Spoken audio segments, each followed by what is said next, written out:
They say some people come into your life like a whisper, but leave like a prayer answered. I wasn't looking for love. I was only trying to fix what life had broken. But he arrived like spring after a long, cold season. My name is Lily. I was 27, freshly moved to a quiet town after walking away from a job, a city, and a life that never truly felt like mine. I had nothing figured out, except that I needed peace, and maybe a little hope. I found both on a Tuesday morning, wearing an apron and standing behind the counter of a local coffee shop. James wasn't extraordinary at first glance. His tie was crooked, his hair slightly messy, and he always seemed to be running late. But he was kind, so quietly kind that it disarmed me. He ordered the same thing every day, one vanilla latte, extra shot, and a smile. At first, I thought it was just a line.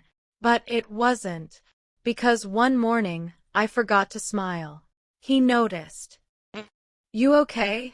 he asked gently, as if the whole world had time to wait for my answer. I nodded, too tired to lie properly. He didn't push. Just left a note on a napkin before walking out. Even tired flowers still bloom. That napkin stayed in my pocket for weeks. From then on, we talked more. Not every day, but just enough for something unspoken to begin blooming between the pauses. He told me about his late sister, Hope, who used to dream of opening a bookstore cafe. She believed stories could heal people, he said.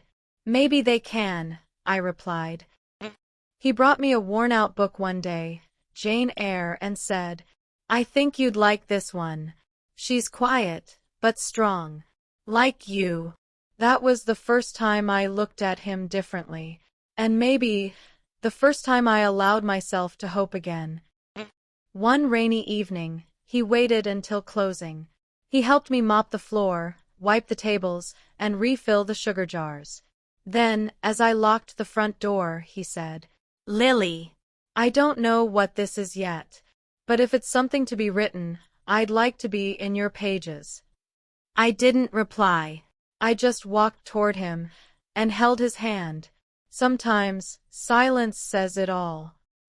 6 months passed. We read poetry in the park, shared recipes and secrets, learned each other's fears. He told me he was scared of losing people. I told him I was scared of being someone not worth holding on to. And together, we stayed. One Sunday morning, as the sun lit up the corner of his kitchen, he placed a small box beside my coffee mug. No speech, no big gesture. Just one question written inside the lid. Will you be the reason someone still believes in forever? I didn't cry. I just said, yes, as if my heart had been preparing for it all along. We got married in a small garden behind that same coffee shop, beneath fairy lights and falling leaves. No orchestra, no perfection, just stories, vows, and the people who mattered. Because sometimes, love doesn't rush in. It walks beside you, step by step, gently teaching you how to begin again. And in case you're wondering, yes, I kept that napkin, because even tired flowers do bloom. And my name is Lily, but once upon a time, it was Hope.